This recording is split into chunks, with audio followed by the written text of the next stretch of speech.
आज हमारे साथ जुड़ी है एक बहुत ही पॉपुलर नेम है। जब भी बिग बॉस का नाम आता है तो एक चैनल है यूट्यूब पे फीफा फूड्स, जहाँ पे आपको बिग बॉस से रिलेटेड सारी अपडेट्स मिल जाती है और वहाँ पे रिव्यूअर हैं हमारे सरिता सिंह जी, जिनको हमने अक्सर देखा वो बड़े-बड़े लोगों के इंटरव्यूज करते रहते हैं। आज हम इनका इंटरव्यू करते हैं। Hello, welcome Sarita ji. Hello, Samir. Thank you for calling me. Thank you. अच्छा, सबसे पहला क्वेश्चन मेरा यही आपसे होगा कि इस सीज़न में आपको क्या लगता है कौन जीतने वाला है? वैसे तो ये क्वेश्चन पूछने का फ़ायदा नहीं है, हम क्लियरली आपके रिव्यूज़ भी देखते हैं जिनमें आपको पता ही है कि किसको सबसे ज़्यादा सपोर्ट मिल रहा है। फिर भी आपके मुँह से एक बार फिर से जानना चाहेंगे। मैं हाँ, मैं जब सीज़न स्टार्ट हुआ तो मैं कन्फ्यूज़ थी कि कौन विनर होगा और बहुत सरप्राइज़िंगली ऐसा हुआ है कि सीज़न की स्टार्टिंग में जो कंटेस्टेंट मुझे पसंद नहीं थी, धीरे-धीरे 2-3 हफ्ते होने के बाद मुझे वो कंटेस्टेंट पसंद आने लगी और उसमें मुझे पोटेंशियल विनर नज़र आया, वो रुबीना दिलैक, क्योंकि बाकी कोई कंटेस्टेंट उसकी तरह नहीं है, स्ट्रॉन्ग नहीं है, कभी एक बार स्ट्रॉन्ग होते हैं, कभी वीक हो जाते हैं। एक ऐसी जिसकी बाहर पॉपुलैरिटी बहुत है और अंदर जिसकी पर्सनैलिटी का एक ऐसा शेड दिख रहा है, जो सभी लोगों को ओवरशैडो कर रहा है। एक इसमें गौहर खान की झलक है, इसमें हिना की स्टाइल की झलक है, जिसमें गुस्सा भी है, जो कल उसने दिखाया। मतलब काफ़ी सारा मिक्स्ड है और जो रियल भी लगती है, बाकी सब, हालाँकि बिग बॉस में तो बहुत कम लोग रियल होते हैं, मगर रियल भी लगती है, तो एक ब्लेंड है और ऐसा लगता है कि उसके आस-पास भी कोई इस बार नहीं पहुँच पा रहा। पिछली बार एटलीस्ट सिद्धार्थ और आसिम अच्छा चल रहा है, सिद्धार्थ की पॉपुलैरिटी बहुत ज़्यादा थी, मगर आसिम कड़ी टक्कर दे रहे थे। इस बार सिद्धार्थ की जगह पे अगर रुबीना को रखें तो आसिम नहीं। तो क्या आपको लगता है इस बार कोई टफ कॉम्पिटिटर नहीं है, ऐसा कोई स्ट्रॉन्ग कंटेस्टेंट नहीं था स्टार्टिंग में ही, जिसका रुबीना को बहुत फ़ायदा हुआ और वो ये सब लोग जो है एक ही साइड चले गए? पता था रुबीना पॉपुलर नेम भी है, खेल भी अच्छा रही है, तो कोई बहुत कॉम्पिटिटर नहीं है इसमें कोई? इसका फ़ायदा लगता हाँ, है आपको बहुत सही बहुत? कहा आपने समीर। हाँ, बिल्कुल फ़ायदा हुआ क्योंकि जो इनिशियल हम सब जानते हैं कि एक 2 वीक के बाद फैंडम्स बनने शुरू होते हैं। सेकंड वीक से शुरू होते हैं फैंडम्स बनने और इस बार निकी तंबोली आई तो निकी तंबोली बहुत स्ट्रॉन्ग कंटेस्टेंट प्रॉमिसिंग लगी। ऐसा लगा इस बार पूरा खेल इनके इर्द-गिर्द घूमेगा। मगर पूरा शो बदल गया। रुबीना पहले हालाँकि जो रुबीना के हार्डकोर सपोर्टर हैं जैसे मेरी सिस्टर है, वो सेकंड डे शो के सेकंड डे पे जैसे ही रुबीना को बाहर रखा गया, उस दिन से वो रुबीना की माला जपनी उसने शुरू कर दी और मेरे से लड़ाई भी हो गई। मैंने कहा, "नहीं-नहीं ये बकवास कंटेस्टेंट है, मुझे पसंद नहीं आई।" मगर उसके बाद रुबीना ने जो शेड्स दिखाए मतलब मैं फैन हो गई उसकी। As a viewer, not as a reviewer. हुँ, अ, हुँ, तो शुरू में ही जैस्मिन भसीन थी, जो कॉम्पिटिशन दे सकती थी रुबीना को। फेस वाइज़ फैंडम वाइज़ और थोड़ा बहुत कॉम्पिटिशन उन्होंने दिया भी, मगर बीच में उनका खेल कुछ गड़बड़ हो गया और उनके फैन्स कम हो गए और राहुल का फैंडम ग्रो हुआ। अब राहुल का फैंडम ग्रो तो बहुत हुआ, राहुल बहुत अच्छा खेले, लेकिन राहुल एज़ अ सेलिब्रिटी और रुबीना एज़ अ सेलिब्रिटी बहुत फ़र्क है। रुबीना एक ऐसी ऑलरेडी सेलिब्रिटी है जिसके बहुत फैन्स ऑलरेडी हैं। राहुल के फैन्स नए बने। राहुल के फैन्स अलग ग्रुप में थे। रियलिटी के जॉनर में वो नया है। तो वो रुबीना को टक्कर दे पाएगा ये अपने आप में एक बहुत अनफेयर बात है। मतलब फैंडम के मामले में, हाँ, पॉपुलैरिटी के एग्ज़ैक्टली। मामले में। एजाज़ खान बहुत बड़े एक्टर हैं। मुझे एजाज़ खान अगर मैं कहूँ ना समीर, तो मुझे बहुत इंटरेस्टिंग किरदार लगे। मुझे लगा कि यार इस बंदे को जानना है मुझे। एज़ अ व्यूअर मैं इसको जानना चाहती हूँ। अगर एजाज़ खान 10 साल पहले आए होते बिग बॉस में तो श्योर शॉट विनर बनते। उनका फैंडम खत्म हो गया। अनफॉर्च्यूनेटली उनके हुँ। फैन्स नहीं है। खेल उन्होंने अच्छा खेला, पर्सनैलिटी के शेड्स दिखाए, मगर फैन्स ही नहीं है। इतनी बार मैंने बार-बार रिव्यू में कहा कि अगर आप एजाज खान को पसंद करते हैं, आपको वॉर की तरफ पे उनके फैंडम को बढ़ाना होगा, तभी कुछ हो सकता है। मगर अनफॉर्च्यूनेटली नहीं हो पाया। एक बार भी बड़ा ट्रेंड नहीं चला। एक बार भी जब एजाज खान का खेल अच्छा भी हुआ, तब भी कुछ खास सोशल मीडिया में बवाल नहीं मच पाया। अच्छा, तो एक मतलब और चीज़ है ओवरऑल बहुत। हाँ, जी। मतलब ये इन शॉर्ट जो सवाल आपने मुझसे पूछा था कि रुबीना को कोई टक्कर दे ही नहीं पाया। अगर एली एक वो कंटेस्टेंट है, अगर वो डे 1 से आते तो रुबीना के रास्ते मुश्किल पैदा कर सकते थे।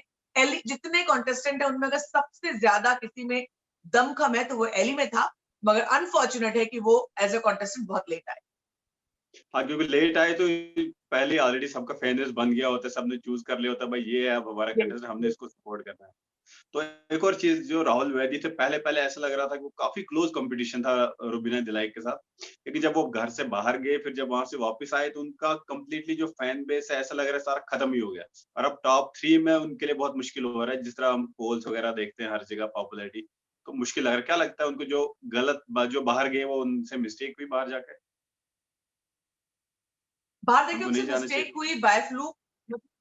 मतलब वो एक समीर माने या ना माने, कहीं ना कहीं वो कंफ्यूज हो गए थे। जो एज अ व्यूअर हमने स्क्रीन पर देखा, वो कंफ्यूज हो गए थे। उनको एक बार लगा कहीं उनको जो मेकर्स है कोई इशारा तो नहीं दे रहे कि उनको बाहर जाना चाहिए। फिर कि कौन जा सकता है कौन नहीं जा सकता। उस समय खेल में वो इस पड़ाव पर पहुंच गए थे जहां उनको लगा था कि अब इन तीनों चारों सब बड़े बड़े खिलाड़ी थे कि मतलब रुबीना और जैस्मिन से मैं क्या जीत पाऊंगा। उनको बाहर के फैंडम की बात नहीं पता थी तब तक उन्हें बिल्कुल आइडिया नहीं था कि ये खेल इस लेवल पर पहुंचा है। अगर उनको आइडिया होता तो राहुल उन लोगों में से है जिनको थोड़ा सा होता है ना, एक बच्चा होता है जिसको आप बता दो कि अरे यार आपकी तो मतलब एकदम बल्ले बल्ले तो एकदम छा जाता है, वो एकदम घमंड में फूल जाता है। राहुल वो बच्चा है। अगर राहुल को पता होता तो अगर उस कोई राहुल को उस वक्त बताता कि वो इतना पॉपुलर है, तो रुबीना के सर पर चढ़ जाता। राहुल में वो वो तो है। टैलेंट था। मगर उस समय राहुल जो है उसको लगा कि अब उसका खेल, क्योंकि राहुल जैसा आया था एज अ सिंगर, उसको पता ही नहीं था कि उसका खेल इतना आगे तक बढ़ेगा। वो बहुत आगे, अगर हम देखें इस शो में सबसे ज्यादा ग्रोथ जिसकी हुई राहुल वैद्य है। वो एक सिंगर के तौर, सिंगर्स को कहाँ इतना उसके फैंस होते हैं कि उनको इतना जो रोज टीवी पे आ रहे हैं दिख रहे हैं। राहुल ने बहुत ग्रोथ की, लेकिन राहुल उस समय निकल गए तो एक टैग उनके माथे पर लग गया। उसके पहले ही एक तो एली के साथ जब से वो खेलना शुरू हुए थे, उन्होंने अपना गेम बिगाड़ दिया था, क्योंकि कहीं ना कहीं वो एक शेडो, और Elli as a contestant Rahul को ओवर पावर करते हैं। एली की पर्सनैलिटी बोल दो, एली की थॉट प्रोसेस बोल दो, राहुल अकेले स्टैंड आउट हो रहे थे, मगर एली के साथ आने के बाद राहुल जो है खो गए।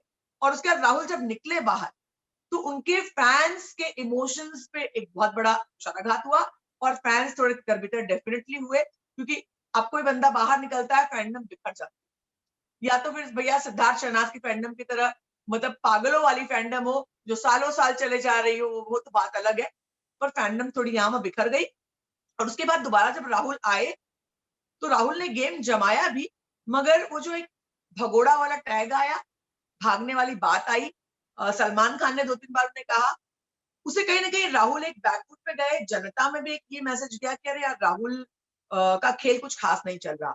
लेकिन राहुल ने अपने आप को गियर किया, उन्होंने वापस से गियर किया, खेला। अब जो उनसे गलती हुई है वो ये कि वो एली से अलग उनको खेलना चाहिए। वो राहुल जो खुद कह चुके हैं भाई कि मैं ट्रॉफी जीतने आया हूँ, मैं यहाँ पे दोस्ती करने थोड़ी आया हूँ। वो राहुल अब दोस्ती कर रहे हैं, ट्रॉफी जीतने को उन्होंने साइड में रख दिया। तो आपको लगता है जो अलीगोनी और राहुल वैदी, इनकी जो दोस्ती है, इनसे दोनों को नुकसान है या खाली राहुल वैदी को नुकसान हो रहा है इनकी फ्रेंडशिप से? इनकी फ्रेंडशिप से शुरू में एली को बहुत फायदा हुआ, क्योंकि राहुल ऑलरेडी, एली को डबल फायदा हुआ। हालांकि एली को नुकसान हुआ, वो इंडिविजुअली पहले आते तो बात अलग होती, पर वो बाद में आए हम्म। तो बस नहीं था। जैस्मिन के फैंस ने एली को सपोर्ट किया, और उसके बाद जैस्मिन और राहुल का झगड़ा ऑलरेडी हो चुका था घर में। जैस्मिन के फैंस राहुल को नापसंद करते थे, नापसंद करते थे, और राहुल के फैंस जैस्मिन को नापसंद करते थे। उसमें एली आया तो एक खिचड़ी अलग ही इक्वेशन बनी, समीकरण बना। तो कहीं ना कहीं वो भी लॉस्ट हुए। फैंस को लगा यार आइडेंटिटी क्राइसिस हो जाता है कि अब जैस्मिन का जो फैन है वो एली को सपोर्ट करे या ना करे, वो एली जो जैस्मिन से ज्यादा राहुल के साथ दिखता है। तो एक थोड़ा गड़बड़ हुआ वहां मामला। लेकिन एट द सेम टाइम कि राहुल के फैंस ने, कि जैस्मिन के फैंस कम हो गए थे सोशल मीडिया पे एटलीस्ट, राहुल के फैंस ने एली को बहुत, तो एली को फायदा मिला या नुकसान, कुछ बाद में आने के बाद उनको फायदा मिला, राहुल को नुकसान मिला। लेकिन अब जो है, अब भी वो राहुल का दोस्त, अब जो एली ने कल से खेल बदला है, अब वो राहुल के सर पे सवार होकर के फिनाले की रेस पर राहुल से 2 कदम आगे चले। अगर वो ये खेल खेलेंगे एली, तो राहुल, मतलब वो होता है ना कि राजा जो है वो बैठे हैं अंदर दरबार में, और सेनापति जो है उसने सारे राज्य किले फतेह कर लिए। तो वो एली बनने वाले। अगर एली ने जो कल जो किया है, अगर एली सीजन में आगे ये करने वाले हैं, तो राहुल के लिए बहुत मुश्किल। तो आपको टॉप 2 में तो फिलहाल रुबीना दिलाइक तो है ही है, ये सबको क्लियर है। एलिगोनी वर्सेस राहुल वैदी काफी क्लोज कंपटीशन है। टॉप 3 में ऑलमोस्ट यही तीन होंगे। तो टॉप 2 में अगर देखना होगा, इन दोनों के बीच में क्या लगता है आपको, टॉप 2 में कौन हो सकता है, राहुल या एलिगोनी? अगर ओवरऑल गेम पॉपुलैरिटी सब? पर्सनली मुझसे पूछा जाए तो ओवरऑल गेम पॉपुलैरिटी मिलाकर के फिलहाल Rahul Vaidya popularity wise Rahul Vaidya definitely Eli से बहुत आगे, पर गेम वाइज अगर देखेंगे तो मुझे लगता है एली ग्रो करेंगे। और एली क्या है, उनके पास रियलिटी शो की टैप है, उनको पता है रियलिटी शो में क्या करना है।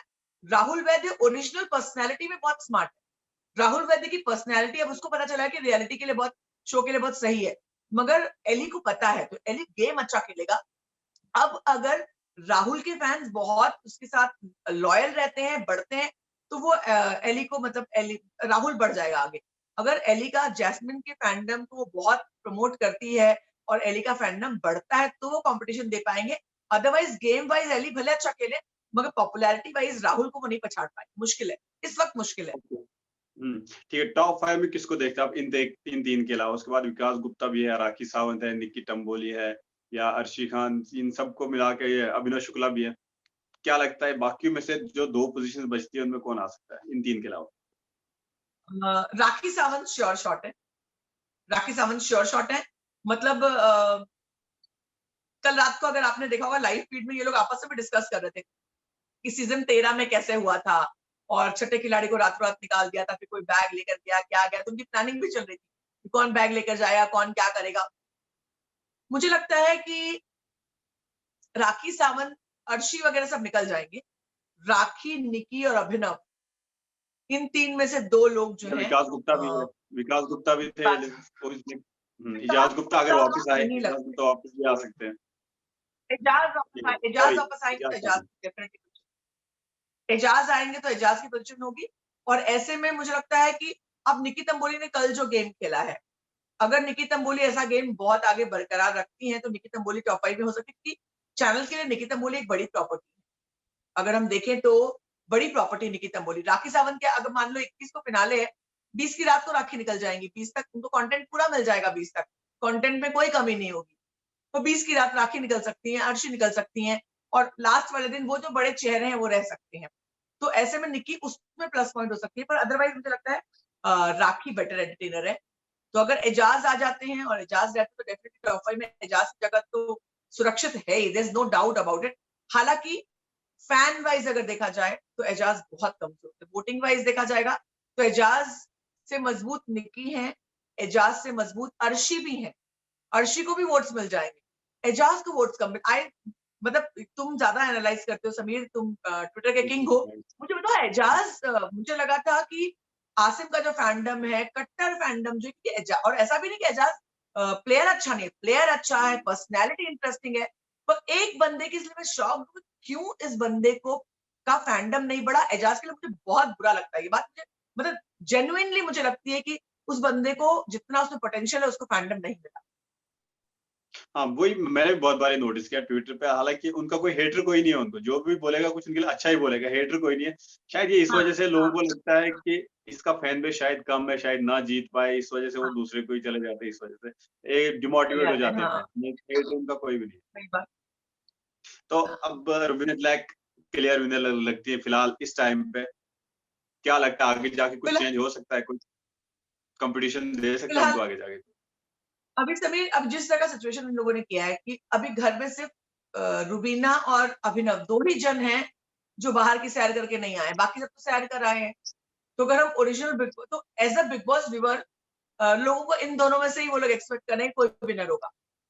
वैसे अभिनव भी टॉप 5 कंटेंडर है स्ट्रॉन्ग, क्योंकि जैसे हम्म। जिस तरीके से वो यहाँ तक पहुंचे हैं, और मुझे लगा था कि उनकी इंडिविजुअल पॉपुलैरिटी है तो बहुत पॉपुलैरिटी है उनकी, मैं खुद हाँ, शॉक्ड हूँ कि जैस्मीन से अच्छी ज्यादा वोट्स मिले थे उनको।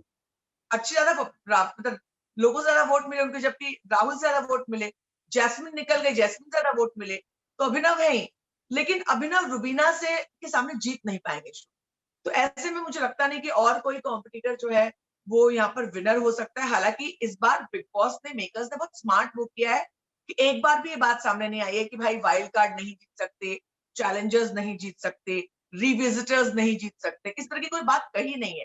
लेकिन एक कहीं ना कहीं लोगों के दिमाग में सेट है कि जो भी बाहर जाकर आया है उसको विनर नहीं बनाया जाए, क्योंकि उसके खेल में, ये खेल ऐसा है कि आप उसे खेल में फर्क है, वो जानता है सब कुछ, तो उसको विनर नहीं बना सकते। तो ऐसे में अपने आप ही जिस तरह का गणित बना है अभी, जिस तरह का मैथमेटिक्स सामने आ रहा है, तो रुबीना ही क्लियर विनर दिखती है। Okay, last question as a reviewer मैं आपसे पूछूंगा, ओवरऑल ये सीजन आपको कैसा लगा सीजन 13 के मुकाबले? ओवरऑल अगर आप देखते हो इस सीजन समीर, में जो कंटेस्टेंट्स थे या पॉपुलैरिटी वगैरह हर चीज। शुरू में जब ये सीनियर्स आए थे, सीनियर्स जब निकले, उसके बाद मुझे रोज अपने को पुश करना पड़ता था, अरे यार रिव्यू करना है। इतना बोरिंग सीजन था, महा बोरिंग सीजन था।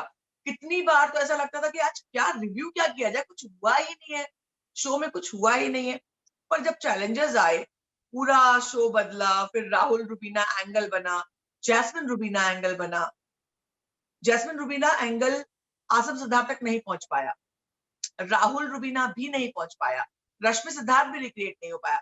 अब क्या हो गया, सीजन 13 के बाद वो पैरामीटर्स इतने हाई हो गए हैं कि आप हर बार, वहां पर तो हर वीकेंड के बारे में कुछ इतने बड़े मुद्दे होते थे, यहाँ पर इस अब पिछले 2-3 हफ्ते से हो रहे हैं कि 3-4 हफ्ते से थोड़े मुद्दे हो रहे हैं जहां पे बैशिंग की जा रही है, तो थोड़ा लगता है कि हाँ कंटेंट है।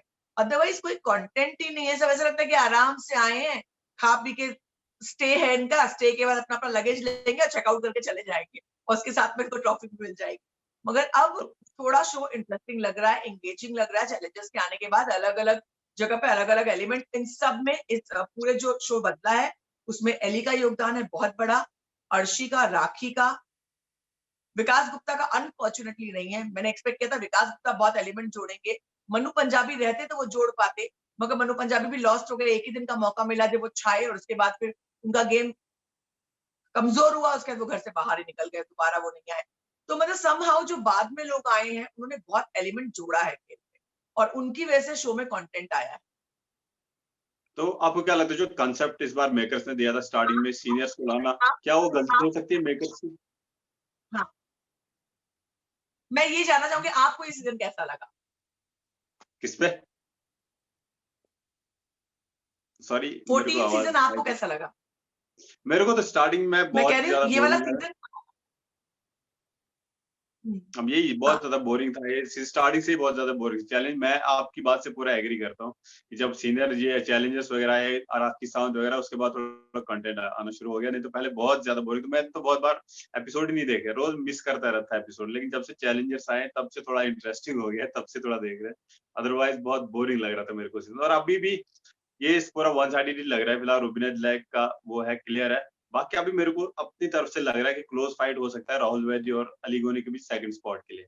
बाकी आगे जो आने वाले वीक्स हैं उनमें पता चलेगा क्या होगा। फिलहाल तो टॉप थ्री में यही होंगे सभी एक और रुबीना। चीज ऐड, हाँ, ऐड करना चाहूंगी मैं कि कोई भी मतलब रुबीना विनर बनेगी जो कुछ भी होगा, लेकिन इस पूरे सीजन को में राखी सावंत के योगदान को बिल्कुल इग्नोर नहीं किया जाता कि उस एक बंदी ने इस शो को देखने लायक बनाया। रोज लगता था कि हाँ ये स्क्रीन पर आई तो अब देखने में मजा आएगा, तो मैं उसकी तारीफ करना चाहूंगी कि राखी सावंत ने इस शो को देखने लायक बनाया। जी, वो तो बिल्कुल सही है। चलो, thank you very much Sarita ji हमसे बात करने के लिए। आपसे फिर कभी अगर आपको टाइम मिले तो फिर आपसे बात होगी। Thank you very much. Bye. Bye bye.